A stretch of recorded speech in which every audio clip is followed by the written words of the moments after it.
իրականում շատ բարդ հարց եք տալիս, բայց կփորձեմ իմ մոտեցումներն ասել։ Նախ իմ վերաբերմունքը դրան։ Ես գտնում եմ, որ աշխարհիկ մենք թեոկրատիկ երկիր չենք, մենք աշխարհիկ երկիր ենք եւ կա այդպիսի բան, այսինքն աշխարհիկ իշխանությունը իրավունք չունի մտնելու հոգևոր աշխարհ։ Ես գտնում եմ, որ այն ինչ այսօր արվում է հայոց եկեղեցու հանդեպ, դա շատ մեծ սխալ է։ Այստեղ տարբերակ ենք հայոց եկեղեցին եւ եկեղեցականի հարցը։ Եկեղեցականի հարցը, նախ նորից եմ ասում,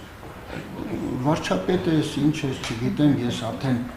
ոնց բացատրեմ դա։ Իրավունք չունի, վարչապետը իրավունք չունի մտնելու հոգևոր դաշտ։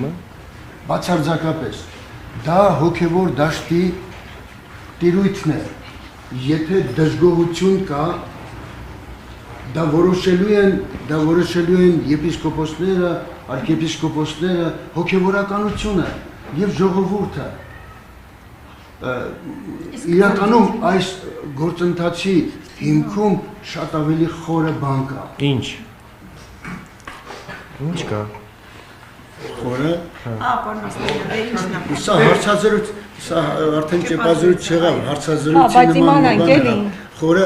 Խորն այն է, որ Նիկոլ Փաշինյանը փորձում է այնինչ իմ կարծիքով պատրաստվում է հակապետական գործ անելու, փորձում է եկեղեցուն մի կողմ հրել, որպեսզի եկեղեցին չդառնա խոչընդոտ իր այդ գործողություններին։ Նորաստեղծ ուժով հակազդեք Նիկոլ Փաշինյանի այս հակապետական գործունեությունը։ Մենք այսօր ամեն ինչ անում ենք եւ փորձում ենք միավորել հենց այդ ուժերը, որպեսզի թույլ չտանք, որպեսզի այնինչ այսօր փորձ է արվում անել, իսկ այսօր նրա գործողություններին հակազդելու միակ ռեալ ուժը եկեղեցին է եւ նա ցանկություն ունի եկեղեցուն էլ այո տանել։ Ինչ է ուզում անել, որ ասում եք հակապետական բան է ուզում անել, եկեղեցուն վերացնում է ճանապարհ։ Օրինակի համար, եթե դուք նայեք, ասենք, Ադրբեջանի հոգևորականության ղեկավարության հայտարարությունները, որ արդեն ստեղծվել է արևմտյան Ադրբեջանի թեմ, կարծես, եւ նպատակը որն է, կարծում եմ Նիկոլ Փաշինյանը մի ցանկություն ունի ամեն գնով խաղաղության այս պայմանագիրը կնքել, որպեսզի վերընտրվի։ Սա ամբողջությամբ տանում է միայն վերընտրման նորից իշխանության ուզուրպացման գործին։ Իսկ պարոն Ասլանյան, դուք Փաշինյանը։ Ես զարմանում եմ, մենք ստեղծման պահից ենք ասել, որ մենք ամեն ինչ անելու ենք, որպեսզի Փաշինյանը չվերընտրվի, որովհետև անկախ նրանից, որ նախորդ տարիներին ինչ է արվել, կամ ինչ է բաց թողնվել, Փաշինյանը իրեն սպառել է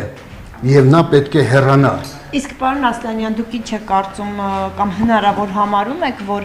կաթողիկոսին վեհարանից հանելու եւ նրան հեռացնելու գործընթացը իրականացնեն ուժով, ինչ որ լծակների կիրառումով։ Ես դա չեմ կարող ասել, որովհետեւ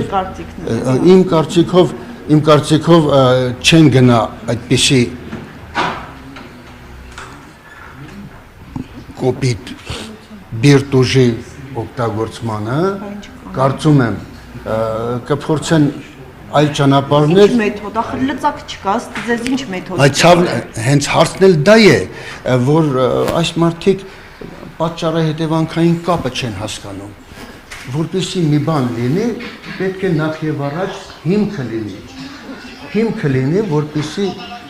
կարողանաս անել։ Ինչի մասին է խոսքը։ Չգիտեմ, բոլոր կողմերից մեր ժողովուրդը այսօր մեծ մասը գլուխը կորցրած չգիտի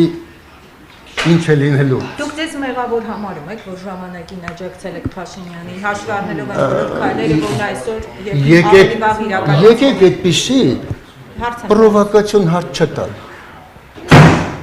Ես եղել եմ այդ խմբում։ Ինձ խնդրել են, որ դեռևս 16 թվականին միանամ, եւ այդ միացումը եղավ այն բանից հետո, երբ որ տեսա ես այն իրական իրավիճակը 16 թվականին ես Մարտունիում էի